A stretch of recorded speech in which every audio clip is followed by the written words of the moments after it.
নবীজি সাল্লাল্লাহু আলাইহি ওয়াসাল্লাম বলেন, কিয়ামতের দিন সবচাইতে নিঃস্ব হবে ওই ব্যক্তি যার কোনো ইবাদতের অভাব থাকবে না। নামাজের অভাব নাই, রোজার অভাব নাই, হজের অভাব নাই, যাকাতের অভাব নাই। বলে সমস্যা কি? শুধুমাত্র বান্দার হক সে নষ্ট করেছিল। কারণ দুনিয়ায় যারা বান্দার হক নষ্ট করে এরা কিয়ামতের দিন তাদের নেকি দিয়ে হক আদায় করতে হবে। তার যদি নেকি না থাকে ওই মানুষগুলোর গুনাহ নিয়ে হক আদায় করতে হবে। নবীজি সাল্লাল্লাহু আলাইহি ওয়াসাল্লামও দুনিয়া থেকে যাওয়ার আগে সাহাবা একরামকে মসজিদে নববীর মধ্যে ডাকছেন। ডাইকা বলতেছে, তোমরা যদি আমার কাছে কেউ কোনো হক পাওনা থাকো চেয়ে নাও। নবীজি সাল্লাল্লাহু আলাইহি ওয়াসাল্লাম বলেন, আমি এটা পছন্দ করি না কেউ আমার কাছে কোনো হক পাবে আর আমি এই অবস্থায় আল্লাহর সাথে মিলিত হব, এমনটা আমি পছন্দ করি না। দেখুন, যার আগে পরের সব অন্যায় আল্লাহ মাফ করে দিয়েছে, সেই ব্যক্তির বান্দার হকের ব্যাপারে কেমন চিন্তা, আর আমাদের তাহলে কেমন চিন্তিত হওয়ার দরকার ছিল। আমরা তো মানুষের সাথে অহরহ হক নষ্ট করি। সম্পদ মেরে নেওয়ার মাধ্যমে, আচরণের মাধ্যমে, বিভিন্ন পদ্ধতিতে আমরা মানুষের হক নষ্ট করি। এটা করা যাবে না। এটা যদি কেউ করে, যতক্ষণ না ওই ব্যক্তি ক্ষমা করবে ততক্ষণ পর্যন্ত আল্লাহ তাকে ক্ষমা করবে না। আফা হাসিবতুম আন্নামা খলাকনাকুম আবাসাও ওয়া আন্নাকুম ইলাইনা লা তুরজাউন।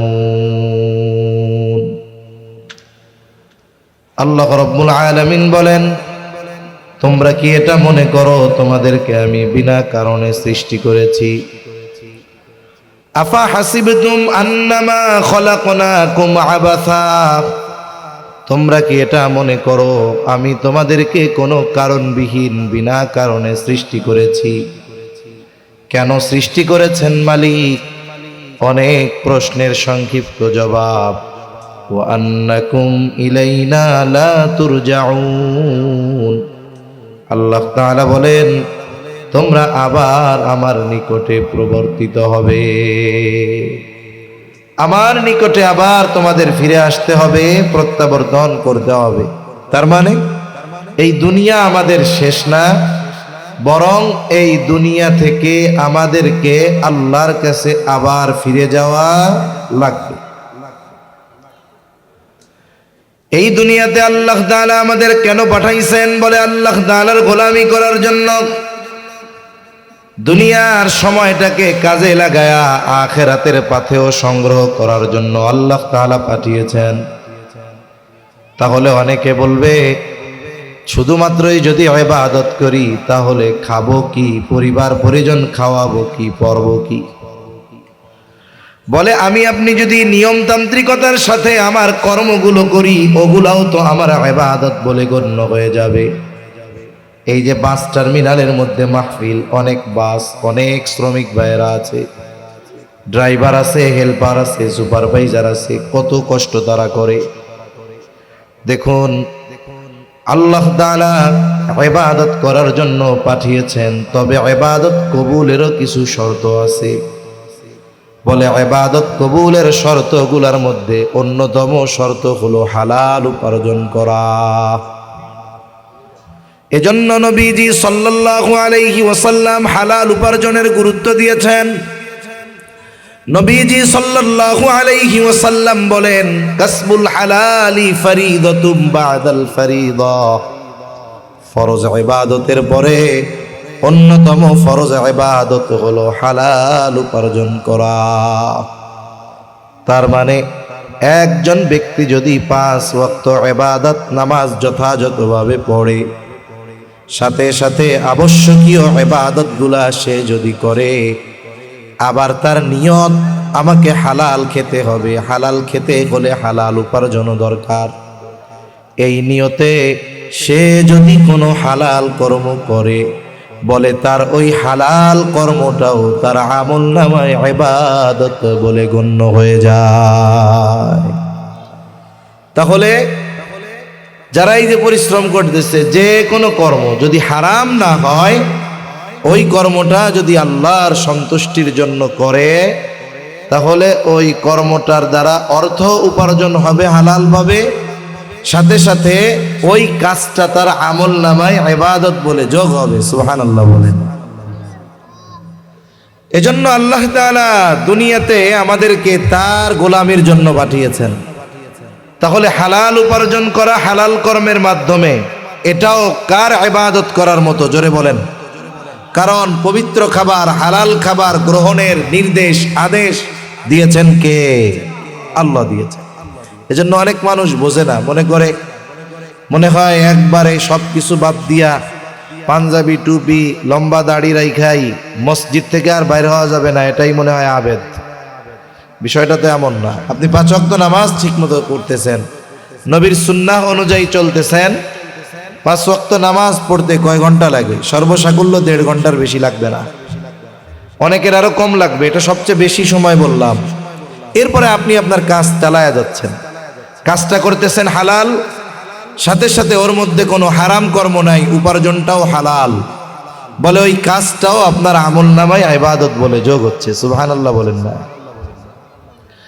আল্লাহ তাআলা তাহলে আমাদেরকে পাঠিয়েছেন এই দুনিয়ায় তার ইবাদত করার জন্য। সাথে সাথে এই দুনিয়ায় চলতে ফিরতে গিয়া যদি কোনো ভুল ভ্রান্তি পাপ হয়েই যায়, কারণ শয়তান তো আল্লাহ তাআলার ইজ্জতের কসম খেয়ে আমাদেরকে পথচ্যুত করার মিশন তার জারি আছে। আল্লাহ তাআলা যখন আদম আলাইহিস সালামকে সিজদা করার আদেশ দিলেন সবাইকে, আল্লাহ তাআলা আদেশ দিলেন উসজুদু লি আদম, তোমরা আদমকে সিজদা করো। ফাসাজাদু ইল্লা ইবলিস, সবাই সিজদা করলো ইবলিস ছাড়া। আল্লাহ তাআলা জিজ্ঞাসা করতেছে ক্বালা মা মানাআকা আন তাসজুদা লিমা আমারতুক, কোন জিনিসে তোমাকে আমার আদেশ মান্য করতে বাধা প্রদান করলো? এইবার ইবলিস যুক্তি প্রদর্শন করলো, বলে খলাকতানি ওয়া আনা খায়রুম মিন, খলাকতানি মিন নার ওয়া খলাকতাহু মিন তিন। শয়তান বলতেছে আমি ওর চেয়ে ভালো, আমি ওরে সিজদা করব কেন? কেন ভালো? এ কথা বলার পরে এ কথার যুক্তিও সে দিচ্ছে। কি বলে? খলাকতানি মিন নার, বলে আপনি আমাকে বানিয়েছেন আগুন থেকে, ওয়া খলাকতাহু মিন তিন, আর তাকে বানিয়েছেন মাটি থেকে। আগুনের মৌলিক বৈশিষ্ট্যগুলোর মধ্যে একটি বৈশিষ্ট্য হলো আগুন হলো ঊর্ধ্বগামী, আর মাটির বৈশিষ্ট্য হলো মাটি হলো নিম্নগামী, নিম্নমুখী। ও বোঝাতে চায় আমারে বানাইছেন আগুন দিয়া, আমার গতি তো উপরের দিক, আর আদমরে বানাইছেন মাটি দিয়া, মাটির গতি নিম্ন দিক। তার মানে ঊর্ধ্বমুখী একটা জিনিস নিম্নমুখী একটা জিনিসকে কেন সিজদা করবে? আমার উপরের দিক ওর নিচের দিক, ওর চেয়ে আমি ভালো না, এই জন্য আমি ওরে সিজদা করি নাই। বলেন তো আল্লাহর আদেশের সামনে কোনো যুক্তি চলবে? কোনো যুক্তি চলবে না। কথা অল্প সময় হবে, কথা শুনতে হবে খেয়াল দিয়া, বেশি সময় বলার মতো অবস্থা নাই। কারণ আপনারা তো বুঝেন, আমরা চাই আপনাদের কাছে আওয়াজ ঠিক মতো যাক, এই জন্য জোরে বলি। কিন্তু এই মাইকে 1 ঘন্টা যদি একটু এরকম চিল্লায় কথা বলি, 1 মাস গলা ব্যথা যাবে না। এজন্য প্যান্ডেল কিছু না হইলেও কমপক্ষে মাইকটা ভালো দরকার। বাইরে আওয়াজ ফাটাই ফেললে তো হবে না, এখানে আওয়াজ ক্লিয়ার লাগবে, আমার কানে আওয়াজ ক্লিয়ার আসতে হবে। যদি আওয়াজ না আসে, এই 5-6 রকমের আওয়াজ আসতেছে, মুখ এদিক নিলে একরকম, ওই দিক নিলে একরকম, এই জায়গায় নিলে আর একরকম। কি সেটিং করে এরা? ব্যবসায় টিকে আছে কেমনে আল্লাহ জানে। আল্লাহু আকবার। তাহলে আল্লাহ তাআলার আদেশের সামনে কোনো যুক্তি প্রদর্শনের সুযোগ নাই। আল্লাহ তাআলা বললেন ক্বালা ফাখরুজ মিনহা ফাইন্নাকা রাজিম, বের হয়ে যা মরদুদ, অভিশপ্ত, বের হয়ে যা।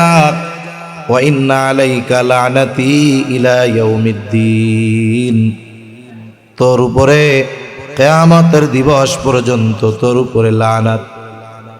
আল্লাহ তাআলা শয়তানকে চির অভিশপ্ত বলে ঘোষণা করলেন, জান্নাত থেকে বের করে দেওয়া হলো। এইবার শয়তানও আল্লাহ তাআলার কাছে একটু ফরিয়াদ জানায়, একটু সুযোগ চায়, একটু অবকাশ চায়, বলে ক্বালা রব্বি ফাআনযিরনি ইলা ইয়াউমি ইউবআসুন। আল্লাহ তাআলা বলেন ক্বালা ফাইন্নাকা মিনাল মুনযিরিনা ইলা ইয়াউমিল ওয়াক্তিল মা'লুম। শয়তান আল্লাহ তাআলার কাছে বলে, রব্বি ফাআনযিরনি ইলা ইয়াউমি ইউবআসুন, আমাকে পুনরুত্থান দিবস পর্যন্ত আপনি অবকাশ দেন। তার মানে ওই পর্যন্ত আমি যত পাপে লিপ্ত হই না কেন আপনি আমারে শাস্তি দিবেন না, আপনি আমারে আযাব দিবেন না। আল্লাহ তাআলা বলেন, যা ইলা ইয়াউমিল ওয়াক্তিল মা'লুম, তোকে নির্দিষ্ট মেয়াদ কাল পর্যন্ত অবকাশ দেওয়া হলো।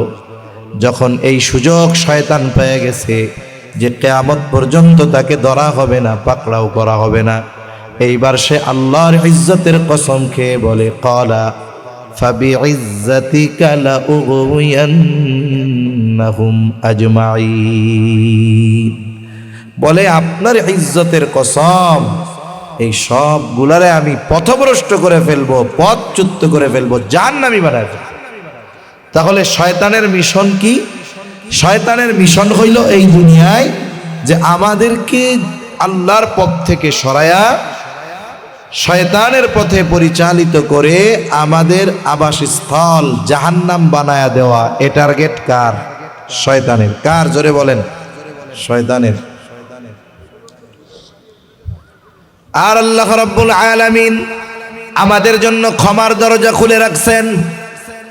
এই দুনিয়ায় শয়তানের ধোঁকায় পড়ে মানুষ যতই পাপাচার অনাচারে লিপ্ত হয়ে যাক না কেন, যখন কোনো বান্দা তার গোলাম ওই পাপের ব্যাপারে অনুশোচনা করে, পাপের ব্যাপারে অনুতপ্ত হয়ে আল্লাহ তাআলার কাছে ক্ষমা চায়, বলে ওই বান্দার পাপ যত বড় হোক না কেন তার সমস্ত পাপ যিনি ক্ষমা করে দেন তিনি কে?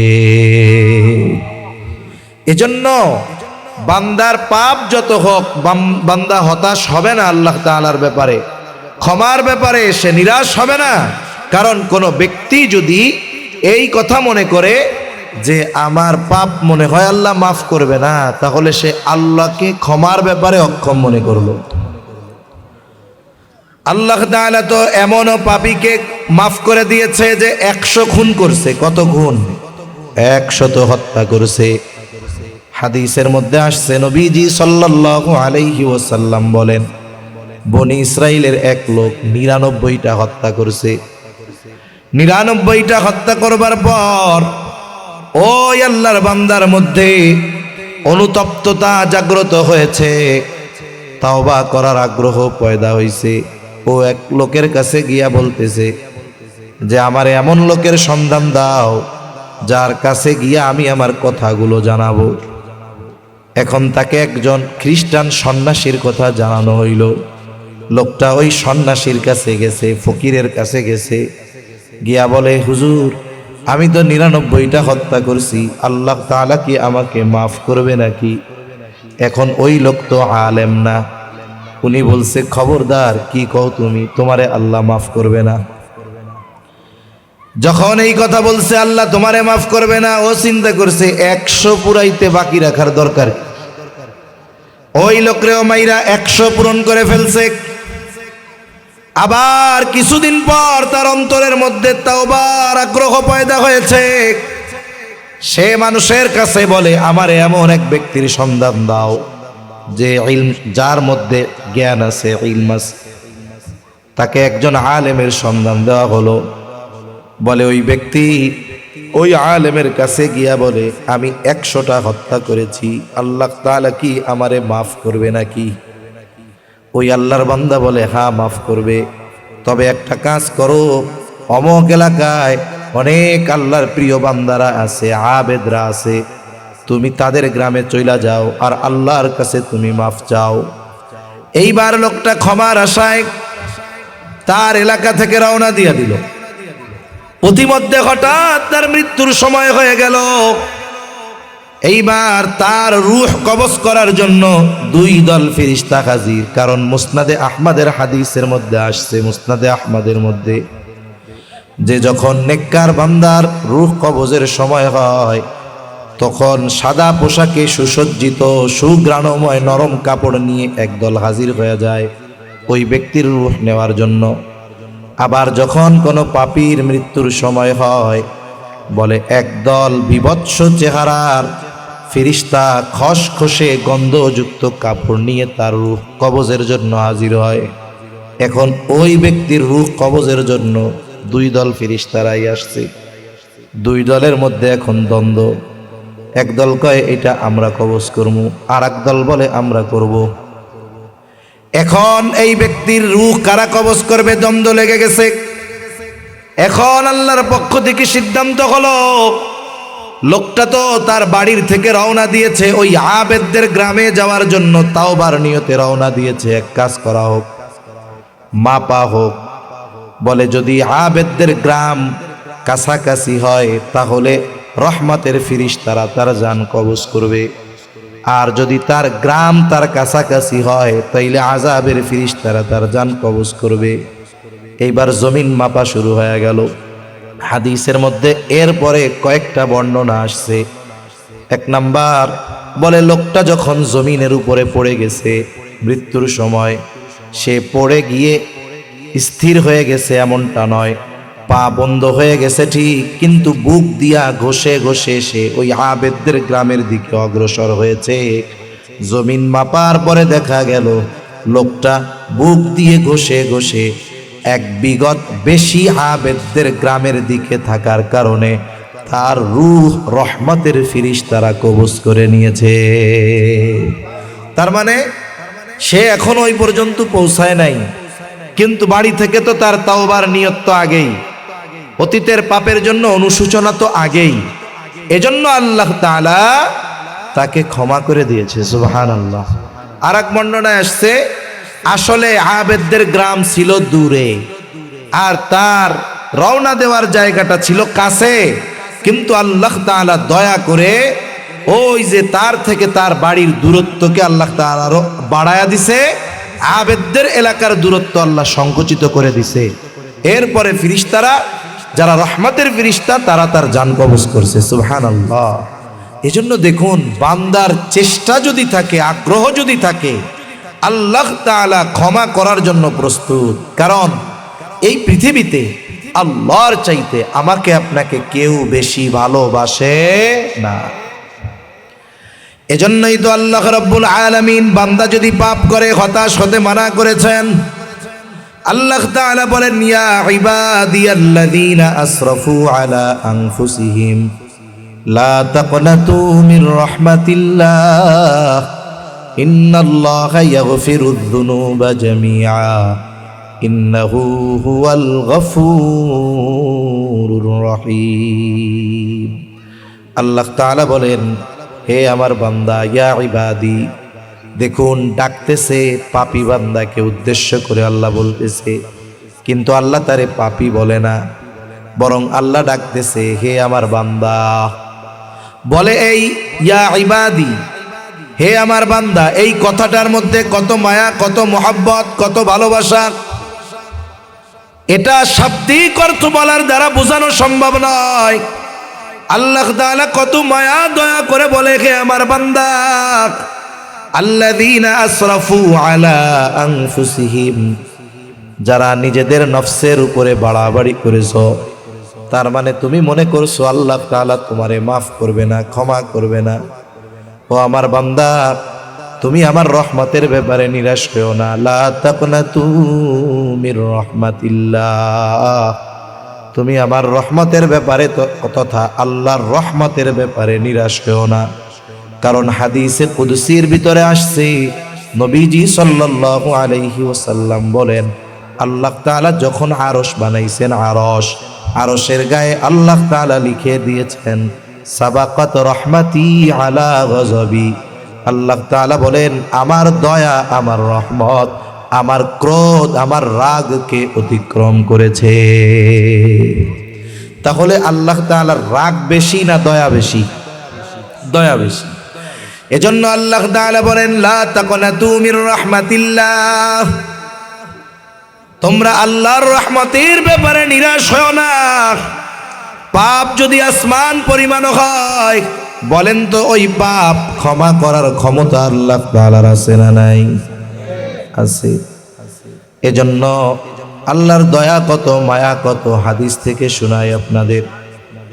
আবু হুরায়রা রাদিয়াল্লাহু তাআলা আনহু থেকে বর্ণিত হাদিস, সহিহ মুসলিমের মধ্যে আসছে, নবীজি সাল্লাল্লাহু আলাইহি ওয়াসাল্লাম বলেন, ইন্না লিল্লাহি মিআতা রাহমাহ, নিশ্চয়ই আল্লাহ তাআলার 100 রহমত আছে। কত রহমত? 100 ভাগ রহমত আছে আল্লাহ তাআলার। আনজালা মিনহা রাহমাতান ওয়াহিদাতান বাইনাল জিন্নি ওয়াল ইনসি ওয়াল বাহাইমি ওয়াল হাওয়াই। নবীজি সাল্লাল্লাহু আলাইহি ওয়াসাল্লাম বলেন, ওই 100 ভাগ রহমত থেকে মাত্র 1 ভাগ রহমত আল্লাহ রাব্বুল আলামিন মানুষ, জিন, চতুষ্পদ জন্তু, কীট পতঙ্গ সহ সকল সৃষ্টির মাঝে আল্লাহ তাআলা 1 ভাগ দয়া রহমত বন্টন করে দিয়েছে।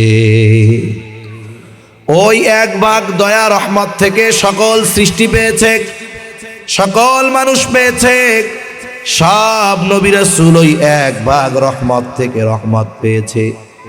আমার আপনার নবী মুহাম্মদুর রাসূলুল্লাহ সাল্লাল্লাহু আলাইহি ওয়াসাল্লাম ওই 1 ভাগ রহমত থেকে রহমতের কিছু অংশ পেয়েছে। বলে 1 ভাগের কিছু অংশ পাওয়ার মাধ্যমে আমার আপনার নবী হয়ে গেছেন রহমাতুল লিল আলামিন। 1 ভাগ রহমত পাইয়া কি হইছে? 1 ভাগের কিছু অংশ পেয়ে হয়ে গেছেন রহমাতুল লিল আলামিন। যত হিংস্র প্রাণী আছে তাদের মধ্যেও মোহাব্বত আছে। আর এক হাদিসে আসছে, বলে মা যে সন্তানরে দুধ পান করায়, বলে ওই 1 ভাগ থেকে তো রহমত পাইছে। এই জন্য সমুদ্রের নদীতে যত প্রাণী আছে, জলজ প্রাণী, সকলের অন্তরে ওই যত কীট পতঙ্গ আছে 1 ভাগ থেকে আল্লাহ মায়া দিয়েছে। বলে পাখি, তার অন্তরেও আল্লাহ 1 ভাগ থেকে মায়া দিয়েছে। কুকুর বিড়াল সহ যত প্রাণী আছে সবার অন্তরে মায়া আছে, বলে 1 ভাগ থেকে আল্লাহ দিয়েছে। তাহলে 1 ভাগ রহমত গোটা সৃষ্টি জগতের মধ্যে বন্টন করে দিল। তাই সন্তানের প্রতি মায়ের কত মায়া। আল্লাহ তাআলার কাছে বাকি আছে কত ভাগ? জোরে কোন, আরো জোরে বলেন, কত ভাগ? আল্লাহর নবী বলেন, আখারাল্লাহু লাহু 99 রহমা ইয়াগফিরু বিহি ইবাদাহু ইয়াউমাল কিয়ামাহ। আল্লাহ তাআলা তা কাছে বাকি 99 ভাগ দয়া রহমত জমা করে রাখছেন। কেন? এক হাদিসের মধ্যে আসছে ইয়াগফিরু বিহি ইবাদাহু ইয়াউমাল কিয়ামাহ, আর এক হাদিসের মধ্যে আসছে ইয়ারহামু বিহি ইবাদাহু ইয়াউমাল কিয়ামাহ, যে আল্লাহ তাআলা ওই বাকি 99 ভাগ রহমত দিয়া কিয়ামতের দিন তার বান্দাদের তিনি মাফ করে দিবে।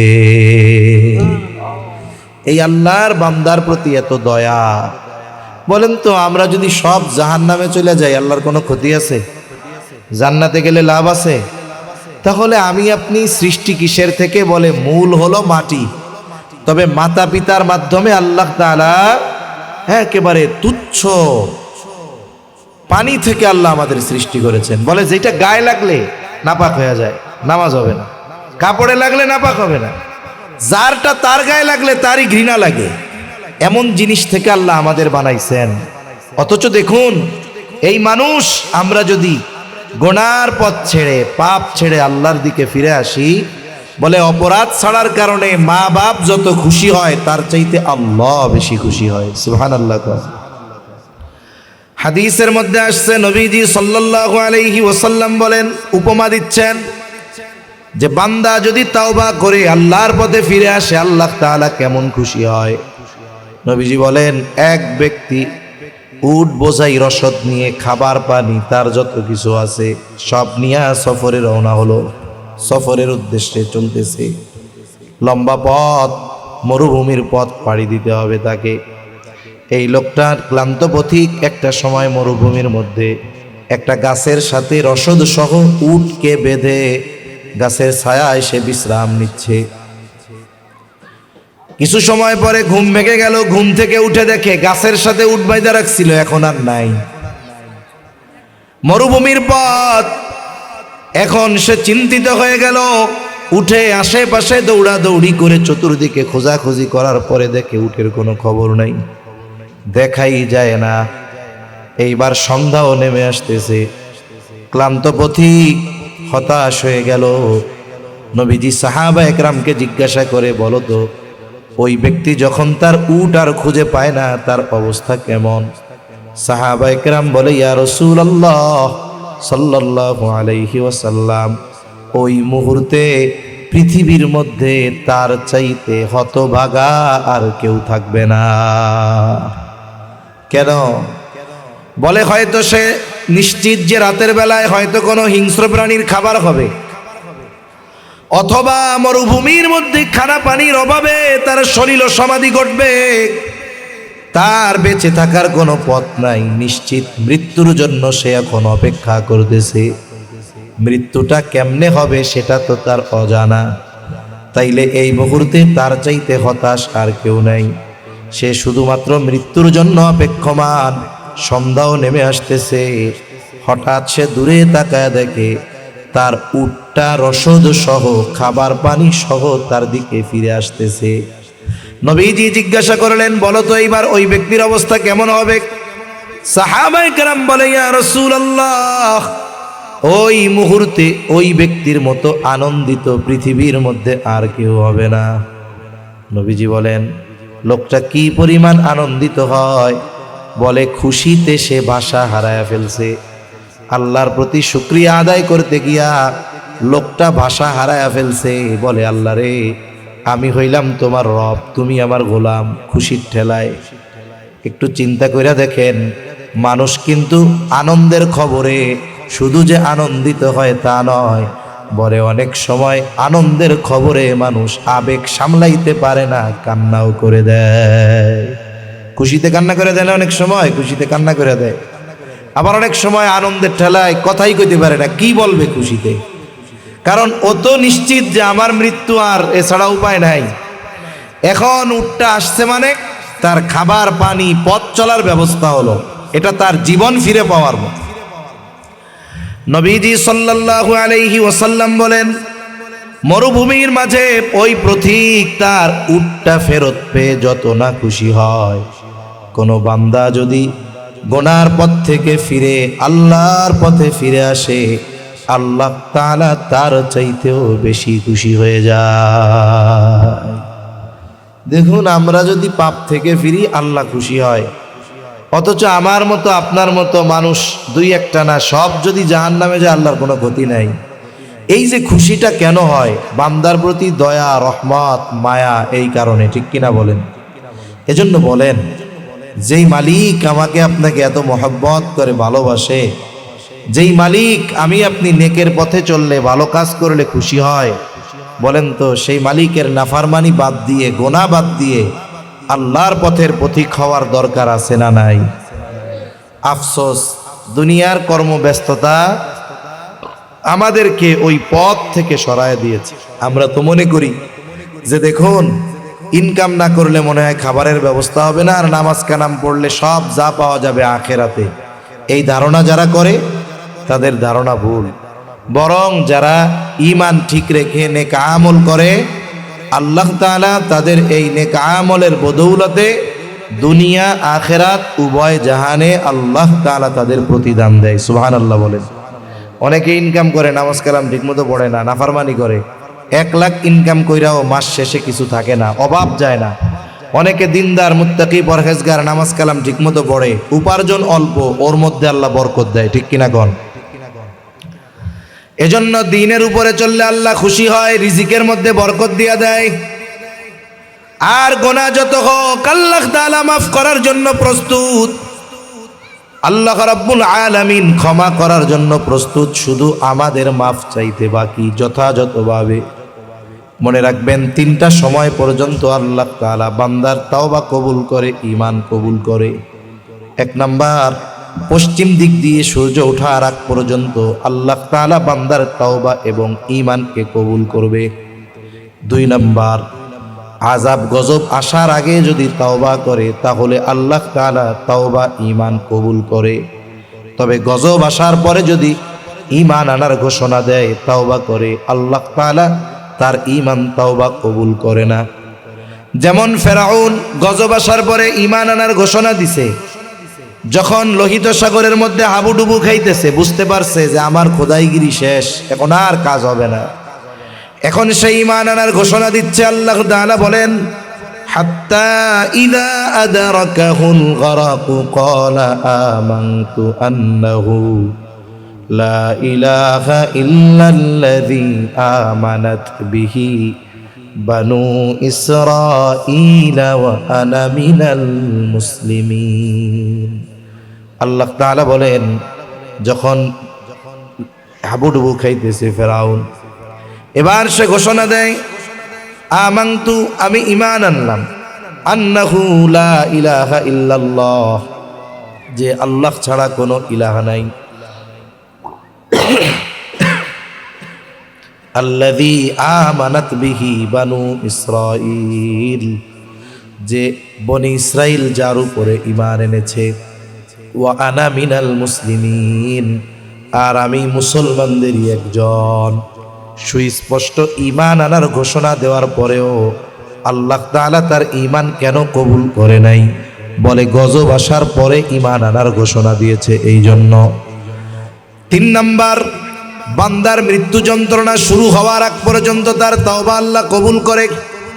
হাদিসের মধ্যে আসছে, নবীজি সাল্লাল্লাহু আলাইহি ওয়াসাল্লাম বলেন, ইন্নাল্লাহা ইয়াকবালু তাওবাতাল আবদি হাত্তা মা লাম ইউগরগির, বান্দার মৃত্যু যন্ত্রণা শুরু হওয়ার আগ পর্যন্ত আল্লাহ তাআলা বান্দার তাওবা কবুল করে। মৃত্যু যন্ত্রণা শুরু হওয়ার আগ পর্যন্ত, এই 3 সময়ের আগ পর্যন্ত আল্লাহ তাআলা বান্দার তাওবা কবুল করে। এখন বলেন, আমরা যারা এখানে আছি, যারা শুনতেছে, আমাদের সকলের হাতে এই 3টা সময় এখনো আছে, ঠিক না? পশ্চিম দিক দিয়েও সূর্য ওঠে নাই, মৃত্যু যন্ত্রণাও শুরু হয় নাই। আর আল্লাহর নবীর তো দোয়া যে এই উম্মতের পাপের কারণে আল্লাহ তাআলা বড় গজব দিবে না, হালকা হুলকা দিয়ে একটু সতর্ক করবে। এই সুযোগ আমাদের হাতে আছে, কিন্তু আমরা কাজে লাগাইতেছি না। এখন বলেন, সুযোগ থাকা অবস্থায় এই সুযোগ কাজে লাগানোর দরকার আছে না নাই? আছে। অল্প সময় কথা শেষ হয়ে যাবে, খেয়াল দিয়ে শুনবো। এই জন্য এখন যদি আমরা আল্লাহ তাআলার কাছে ক্ষমা চাই, কেউ যদি মনে করে যে না আমরা কেউ পাপী না, নবী রাসূলগণ বাদে আমরা সবাই পাপী, কোনো না কোনো পাপ আমাদের দ্বারা হয়েছে।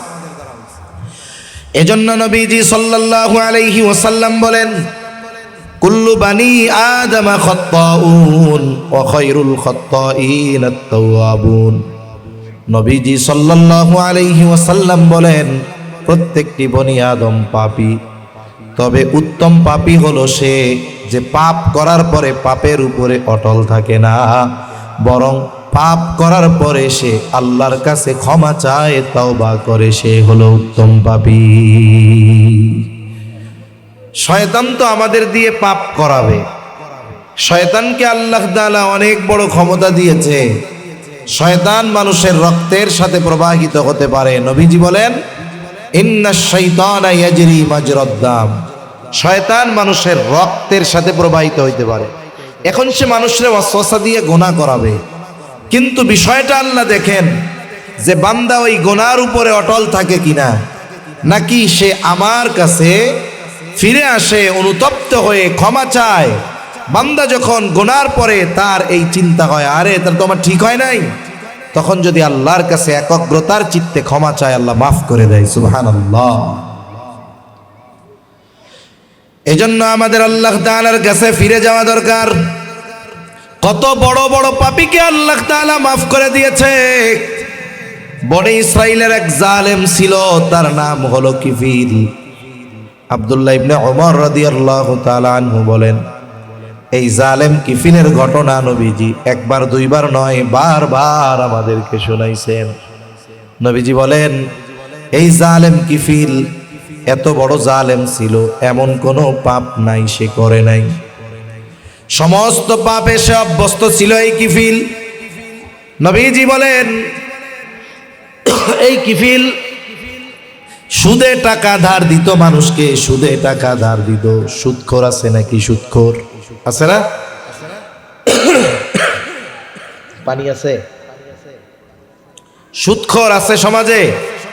সুদখোর তো আপনারাও কথা কন না। মাইকের অবস্থা তো যা হইছে হইছে, আপনারা একটু কথা বললেন, কথা যতটুকু শোনা যায় একটু জবাব দিয়েন কষ্ট করে। বিসমিল্লাহ। সুদখোর সে মানুষকে সুদের উপরে টাকা দিত। কিফিলের কাছে একদিন একজন দরিদ্র মহিলা আসছে, কিফিল আমারে কিছু টাকা ধার দাও।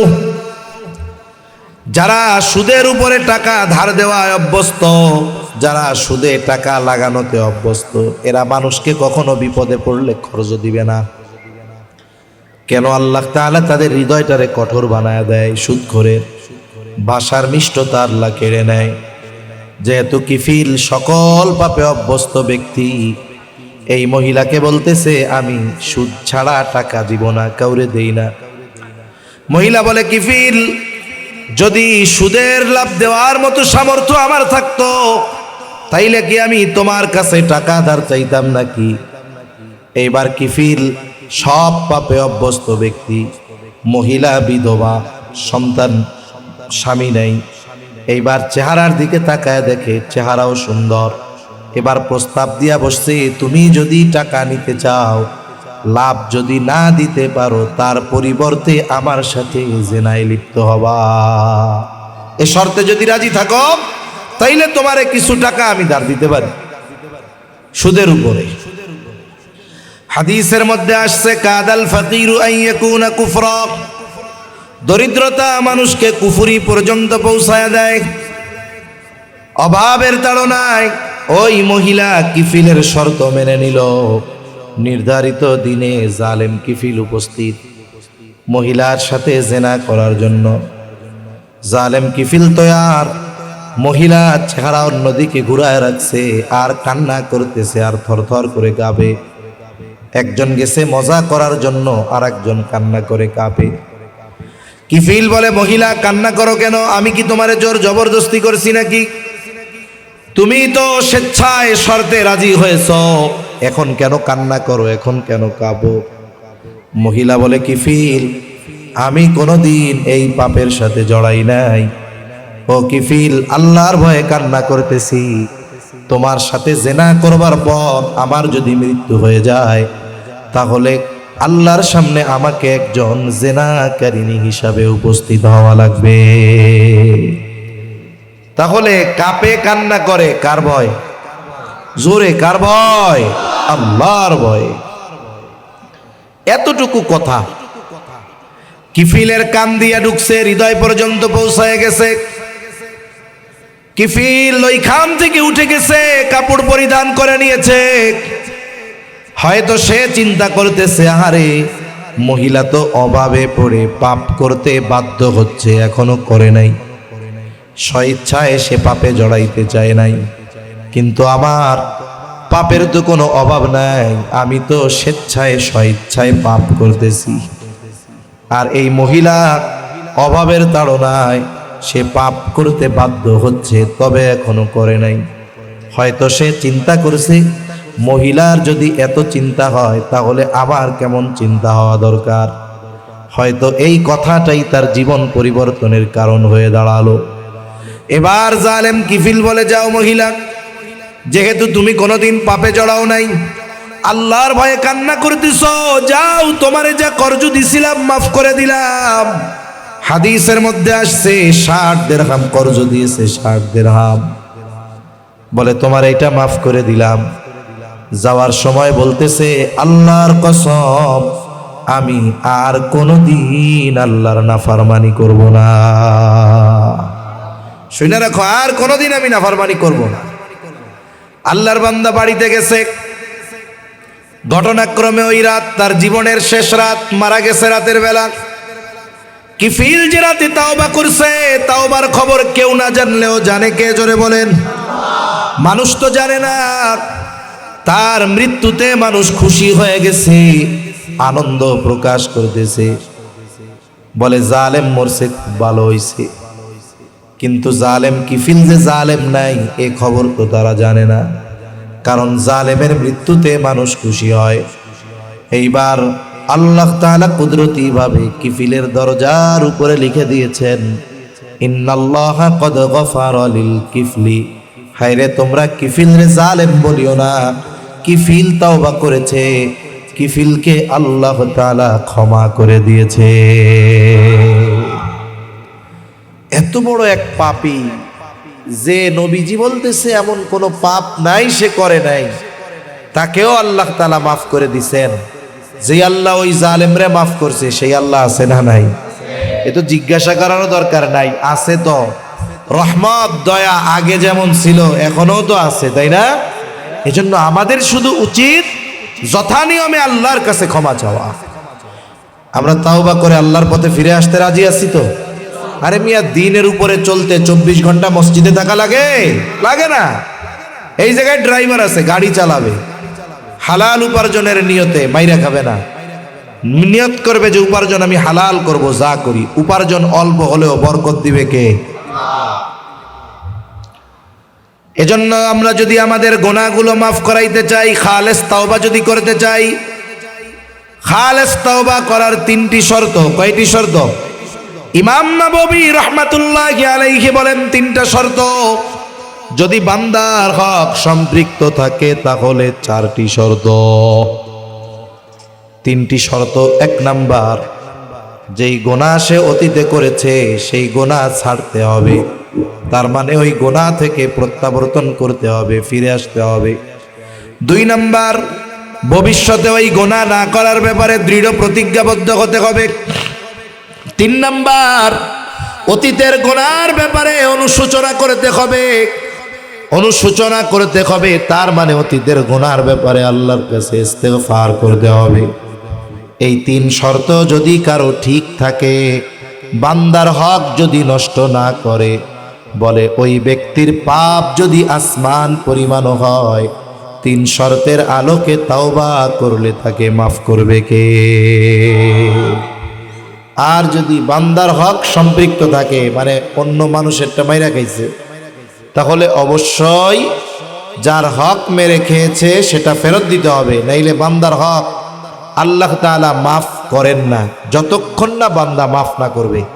এজন্য অনেক সময় আমরা আমাদের ইচ্ছায় অনিচ্ছায়, অনেক সময় সম্পদের লোভে, দুনিয়ার লোভে আমরা মানুষের হক নষ্ট করি। খবরদার, এটা করা যাবে না। কারণ নবীজি সাল্লাল্লাহু আলাইহি ওয়াসাল্লাম সাহাবায়ে কেরামকে জিজ্ঞাসা করতেছে, তোমরা কি জানো কিয়ামতের দিন সবচাইতে নিঃস্ব কে হবে, মুফলেস কে হবে? সাহাবায়ে কেরাম বলে, ইয়া রাসূলুল্লাহ, আল্লাহ এবং তার রাসূল ভালো জানে। নবীজি সাল্লাল্লাহু আলাইহি ওয়াসাল্লাম বলেন, কিয়ামতের দিন সবচাইতে নিঃস্ব হবে ওই ব্যক্তি যার কোনো ইবাদতের অভাব থাকবে না, নামাজের অভাব নাই, রোজার অভাব নাই, হজের অভাব নাই, যাকাতের অভাব নাই। বলে সমস্যা কি? শুধুমাত্র বান্দার হক সে নষ্ট করেছিল। কারণ দুনিয়ায় যারা বান্দার হক নষ্ট করে, এরা কিয়ামতের দিন তাদের নেকি দিয়ে হক আদায় করতে হবে। তার যদি নেকি না থাকে, ওই মানুষগুলোর গুনাহ নিয়ে হক আদায় করতে হবে।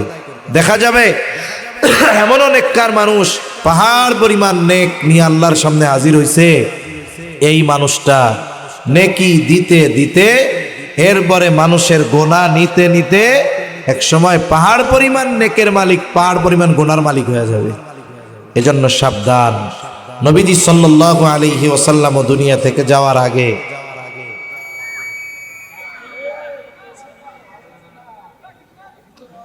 নবীজি সাল্লাল্লাহু 5-7 মিনিটের মধ্যে শেষ করে দেব, আর কথা বলা যাবে না ইনশাআল্লাহ।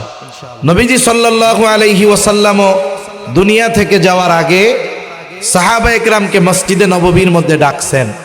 ডাইকা বলতেছে, তোমরা যদি আমার কাছে কেউ কোনো হক পাওনা থাকো চেয়ে নাও।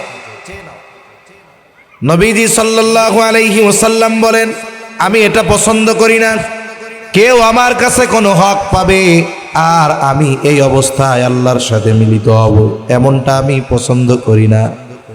দেখুন, যার আগে পরের সব অন্যায় আল্লাহ মাফ করে দিয়েছে, সেই ব্যক্তির বান্দার হকের ব্যাপারে কেমন চিন্তা, আর আমাদের তাহলে কেমন চিন্তিত হওয়ার দরকার ছিল। আমরা তো মানুষের সাথে অহরহ হক নষ্ট করি, সম্পদ মেরে নেওয়ার মাধ্যমে, আচরণের মাধ্যমে, বিভিন্ন পদ্ধতিতে আমরা মানুষের হক নষ্ট করি। এটা করা যাবে না। এটা যদি কেউ করে, যতক্ষণ না ওই ব্যক্তি ক্ষমা করবে ততক্ষণ পর্যন্ত আল্লাহ তাকে ক্ষমা করবে না। এজন্য সবচাইতে নিঃস্ব কিয়ামতের দিন ওই ব্যক্তি হবে। এই 4 শর্ত ঠিক রেখে যদি তাওবা করা হয়, তাহলে যত বড় গুনাহ হোক মাফ করবে কে?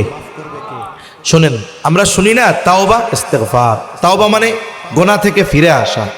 আপনি গুনাহ বাদ দিয়ে ফিরে আসছেন, এখন আগের গুনার জন্য মাফ চাওয়া, বলে এটা হলো ইস্তেগফার। এজন্য নবীজি সাল্লাল্লাহু আলাইহি ওয়াসাল্লাম বলেন, আল্লাহি ইন্নী লা আস্তাগফিরুল্লাহ ওয়া আতুবু ইলাইহি ফিল ইয়াউমি 100 মাররা। নবীজি সাল্লাল্লাহু আলাইহি ওয়াসাল্লাম বলেন, আল্লাহর শপথ, আমি দৈনিক 100 বার আল্লাহর নিকট তাওবা ইস্তেগফার করি। কতবার? 100 বার। অথচ আল্লাহ তাআলা আমার আপনার নবীর আগে পিছের সব মাফ করে দিয়েছে। হাদিসের মধ্যে আসছে, আয়েশা সিদ্দিকা রাদিয়াল্লাহু তাআলা আনহা বলেন, নবীজির নামাজ কেমন ছিল? লম্বা কথা। নবীজি লম্বা রুকু করতেন, লম্বা তিলাওয়াত করতেন, লম্বা সাজদা করতেন। সেজদা এত দীর্ঘ হতো, আয়েশা সিদ্দিকা রাদিয়াল্লাহু তাআলা আনহা বলেন, আমরা মনে করতাম নবীজি মনে হয় সেজদার মধ্যেই আমাদের থেকে বিদায় নিয়ে গিয়েছেন। সংশয় লাগতো, পার মধ্যে চিমটি কাটতাম, নবীজি পা নড়াচড়া করতেন, আমরা নিশ্চিত হইতাম যে না, নবীজি আমাদের মাঝে আছেন, বিদায় নেন নাই। নবীজিকে জিজ্ঞাসা করতাম, ইয়া রাসূলুল্লাহ, আল্লাহ তাআলা আপনার আগে পরের সব মাফ করে দিয়েছে, এরপরেও এত কষ্ট করে কেন আপনি ইবাদত করেন? পা ফুলে যাইতো, পানি বের হয়ে যাইতো। এত লম্বা সময় নবীজি দাঁড়ায় থাকতেন। নবীজি বলতেন, আফালা আকুনা আবদান শাকুরা। ও আয়েশা, যে আল্লাহ আমারে এত নেয়ামত দিল, আমি কি সেই মালিকের শুকরগুজার বান্দা হব না? তার মানে আগে পিছের সব মাপ, তাই হলো ইবাদতের অবস্থা এরকম। তাই হলো উনি দৈনিক 100 বার আল্লাহর কাছে তাওবা ইস্তেগফার করে। আর আমাদের অবস্থা কি? আমরা মনে করি অটোমেটিক, অটো পাশের মতো অটো মাপ পেয়ে যাব, এ চিন্তা করার সুযোগ নাই। এজন্য আল্লাহ মাফ করবেন, তবে চাইতে তো হবে যথা নিয়মে। এজন্য আমরা আমাদের জীবনে ইস্তেগফারকে, তাওবা ইস্তেগফার জীবনের অবিচ্ছেদ্য অংশ বানায় নিব। আল্লাহর কাছে ক্ষমা চাইব। কেমনে? বলে কমপক্ষে দৈনিক 100 বার পড়বো, আস্তাগফিরুল্লাহাল আযীম ওয়া আতুবু ইলাইহি, আস্তাগফিরুল্লাহাল আযীম ওয়া আতুবু ইলাইহি। কতবার পড়বো? 100 বার। 100 বার। এই যে এখানে অনেক ড্রাইভার সাহেবরা আছে, অনেক গাড়ির স্টাফরা আছে, না আসলেও শুনতেছে, অনেক হেল্পার আছে, অনেক সুপারভাইজার আছে। তারা যখন রাস্তায় চলে, ড্রাইভার সাহেব যখন গাড়ি চালান, সুপারভাইজার সাহেবের যখন টিকিট কাটা শেষ হয়ে যায়, হেল্পার সাহেব যখন সামনে দাঁড়ায় থাকেন, এই সময়গুলো ওনারা যদি 5 ওয়াক্ত নামাজ ঠিকমতো পড়েন, হালাল ইবাদতের নিয়তেই, উপার্জনের নিয়তেই কাজটা করেন, আর জবানে আস্তাগফিরুল্লাহাল আযীম ওয়া আতুবু ইলাইহি, আস্তাগফিরুল্লাহাল আযীম ওয়া আতুবু ইলাইহি, এটা যদি পড়তে থাকে, গাড়িও চলবে, উনিও চালাবে, আর এই কর্মটাও আমলনামায় ইবাদত বলে যোগ হতে থাকবে। সাথে সাথে আয়াতের মধ্যে ইস্তেগফারের ফজিলতের কথা বলছিলাম। আল্লাহ তাআলা জানায় দেন, যারা ইস্তেগফার পাঠ করে, ইস্তেগফার পাঠের দ্বারা 1 নাম্বার মানে আল্লাহর কাছে ক্ষমা চাওয়ার মাধ্যমে, আস্তাগফিরুল্লাহ, আল্লাহর কাছে যদি কেউ ক্ষমা চায়, বলে আস্তাগফিরুল্লাহ, আস্তাগফিরুল্লাহ, আস্তাগফিরুল্লাহাল আযীম ওয়া আতুবু ইলাইহি, এর দ্বারা কি হয়? আল্লাহ তাআলা বলেন, ফাকুল তুস্তাগফিরু রাব্বাকুম ইন্নাহু কানা গফফারা। ইস্তেগফার পাঠ করার মাধ্যমে আল্লাহ তাআলা 1 নম্বরে গুনাহ মাফ করে দেয়। 2 নাম্বার কি দেয়? আল্লাহ তাআলা বলেন, ইউরসিলিস সামাআ আলাইকুম মিদরারা। আল্লাহ তাআলা আসমান হতে মুষলধারে বৃষ্টি বর্ষণ করেন। বুজুর্গানে দিন বলেন, যথা সময়ে যতটুকু প্রয়োজন ততটুকু বৃষ্টি আল্লাহ দেয়। মুরব্বী যারা আছে গ্রামের মানুষ জিজ্ঞাসা করবেন, এক সময় যথাযথ টাইমে বৃষ্টি হইতো, মানে যখন বৃষ্টি দরকার তখন হইতো। ফসল লাগানোর আগে বৃষ্টি দরকার, তাহলে জমিন তো শক্ত হয়ে আছে, দেখা যায় তো আল্লাহর রহমতে ওই সময় একদিন বৃষ্টি হয়েছে। এরপরে ঠিক মতো চাষাবাদ করছে, পরিষ্কার টরিষ্কার করে টোরে লাঙ্গল বাঙ্গল দিয়া ধান লাগাইছে, একটু বড় হয়েছে, এখন একটা বৃষ্টি দরকার, দেখা যায় তো ওই টাইমে একদিন বৃষ্টি হইতো। আর এখন কি হয়, যখন দরকার তখন হয় না। ধান কাটবে এই সময় আগে বৃষ্টি হইতো না, এখন ধান পাকছে, 2 দিন পরে ধান কাইটা ঘরে উঠাবে। এইবার কিষান মিশন ঠিক করছে, দেখা যায় তো রাতের বেলা মেঘ শুরু হইছে, একটু পরে বৃষ্টি, খালি বৃষ্টি না, বলে বৃষ্টির সাথে শিলও পড়তেছে। এখন পাকা ধানের উপরে যদি শিলা সহ বৃষ্টি হয়, বলেন তো ওই ধানের অবস্থা কি হবে? অর্ধেকের বেশি থাকবেই না, ঠিক কিনা বলেন? এজন্য আমরা যদি আল্লাহর কাছে ক্ষমা চাই, গুনাহ মাফ করবেন আল্লাহ, সাথে সাথে যথা সময়ে যথাযথ পরিমাণ বৃষ্টি আল্লাহ তাআলা দিবেন। এখনো বৃষ্টি হয়, মাঝে মধ্যে বৃষ্টি, এত বৃষ্টি হয় এক ঠেলায় বন্যা হয়ে যায়, ঠিক না? অতি বৃষ্টিতে শহর তলায় যায়, গ্রামগঞ্জ তলায় যায়। আবার দেখেন খরাও দরকার, অনেক সময় বৃষ্টি নামতেছে তো আর থামে না, রোদই উঠে না। অতি খরা, অতি বৃষ্টি, অনাবৃষ্টি থেকে আল্লাহ হেফাজত করে ইস্তিগফারের মাধ্যমে। এরপরে আল্লাহ তাআলা বলেন, ইউরসিলিস সামাআ আলাইকুম মিদরারা ওয়া ইউমদিদকুম বিআমওয়ালিন ওয়া বানিন ওয়া ইয়াজআল লাকুম জান্নাতিন ওয়া ইয়াজআল লাকুম আনহারা। আল্লাহ তাআলা বলেন, সন্তান সম্পদের মধ্যে আল্লাহ তাআলা সমৃদ্ধি দান করবে। সন্তান সম্পদ, এই দুটা জিনিস দুনিয়ার অলংকার। বলছে কে? আল্লাহ তাআলা বলেন, আল মালু ওয়াল বানুনা জিনাতুল হায়াতিদ দুনিয়া। আবার এই সন্তান সম্পদের ব্যাপারে আল্লাহ বলে, ইন্নামা আমওয়ালুকুম ওয়া আওলাদুকুম ফিতনাহ। সন্তান সম্পদ তোমাদের জন্য পরীক্ষা। যেই জিনিসটা নেয়ামত হতে পারে সেটা পরীক্ষাও হতে পারে, কিন্তু যারা ইস্তিগফার পাঠ করে নেওয়ালা বান্দা, আল্লাহ তাআলা তাদের সন্তান সম্পদ দিয়ে সাহায্য করে। বলে এই সাহায্য শুধু দুনিয়ায় করবে তা নয়, এই সন্তান এবং সম্পদ তার জন্য দুনিয়ায়ও কল্যাণের কারণ হয়, আখিরাতেও কল্যাণের কারণ হবে। অনেকের সন্তান আছে, দুনিয়ায় তার গজবের কারণ, আছে না নাই? আছে। অনেকের সম্পদ আছে, এই দুনিয়ায় এই সম্পদ তার কষ্টের কারণ। অনেকের সন্তান আখিরাতে তার জাহান্নামে যাওয়ার কারণ হবে। অনেকের সম্পদ আখিরাতে তার জাহান্নামে যাওয়ার কারণ হবে। আল্লাহ বলেন, ইস্তিগফার পাঠ করো, এমন সন্তান সম্পদ দিব যেগুলো দুনিয়াও কাজে লাগবে, আখিরাতেও কাজে লাগবে। সুবহানাল্লাহ। এরপরে আল্লাহ কি করবেন? ওয়াজআল লাকুম জান্নাতিন ওয়াজআল লাকুম আনহারা। বলে এই পৃথিবীতে যদি মানুষ সুস্থতার সাথে বাঁচতে চায়, তাহলে সবুজায়ন দরকার, বনায়ন দরকার। কারণ এই পৃথিবীর গাছগাছালি থেকেই পৃথিবীর অধিকাংশ অক্সিজেন উৎপন্ন হয়, আর মানুষ অক্সিজেন ছাড়া বাঁচতে পারে না। যথাসময়ে যদি বৃষ্টি হয়, বলেন তো গাছগাছালি ঠিক মতো হবে কি হবে না? সবুজায়ন বাড়বে, সবুজ বাড়বে, গাছগাছালি বাড়বে, বন জঙ্গলে গাছ হবে, আর অক্সিজেন বাড়বে, মানুষের বেঁচে থাকা সহজ হবে। সাথে সাথে আল্লাহ তাআলা বলেন, ওয়াজআল লাকুম আনহারা। নদীর প্রবাহ আল্লাহ তাআলা ঠিক রাখবেন। তার মানে মানুষের উপার্জনের সাথে, মানুষের কৃষি কাজের সাথে নদীর পানি প্রবাহ ঠিক থাকারও বড় সম্পর্ক রয়েছে। এই যে দেখেন, অন্যান্য দেশ থেকে যত মাল জিনিস বাংলাদেশে আসে, বাংলাদেশ থেকে যায়, বলেন তো বিমানে, বাসে, গাড়িতে বেশি আসে না জাহাজে বেশি আসে? এখন সব নদীঘাট এগুলো যদি আল্লাহ একবারে সর ফেলায় দেয়, তাহলে কি হবে? হ্যাঁ, এজন্য ইস্তিগফারের মাধ্যমে দুনিয়ার নিজাম ঠিক থাকে। এজন্য আমরা আল্লাহ তাআলার কাছে বেশি বেশি ইস্তিগফার পাঠ করবো তো ইনশাআল্লাহ। দেখুন, শ্বাস প্রশ্বাস, অক্সিজেন নেওয়া, কার্বন ডাই অক্সাইড ছাড়া, এটা আমাদের জীবনের এক অবিচ্ছেদ্য অংশ। ওই কাজ যতদিন চলবে, বলে বাইসা থাকবো ততদিন, ওটা বন্ধ আর বাঁচার উপায় নাই।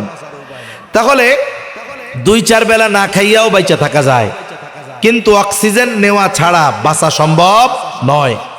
এই অক্সিজেন নেওয়াটা যেমন জরুরি, আমি আমার আপনার জীবনের জন্য তাওবা ইস্তেগফার ওরকম জরুরি বানাবো ইনশাআল্লাহ। বলেন ইনশাআল্লাহ। আজকে থেকে আমাদের এই বয়ান থেকে মূল শিক্ষা হলো, ওই শর্তগুলো ঠিক রেখে আমরা তাওবা করব, আল্লাহর পথে ফিরে আসব, সাথে সাথে দৈনিক কমপক্ষে তাওবা ইস্তেগফার করব 100 বার। কয়বার? নবীজি বলেন, আল্লাহর শপথ, আমি দৈনিক 100 বার আল্লাহর নিকট তাওবা ইস্তেগফার করি। ওয়াল্লাহি ইন্নী লা আস্তাগফিরুল্লাহ ওয়া আতুবু ইলাইহি। তাহলে আমরাও করব। কয় মিনিট টাইম লাগবে? সর্বোচ্চ 3 মিনিট লাগবে, ভালো মতো পড়লে তাও লাগবে না, সর্বোচ্চ 3 মিনিটই লাগলো। 3 মিনিটে 1 কাপ গরম চা খাওয়া যায়, একটা বিড়ি খাওয়া যায়।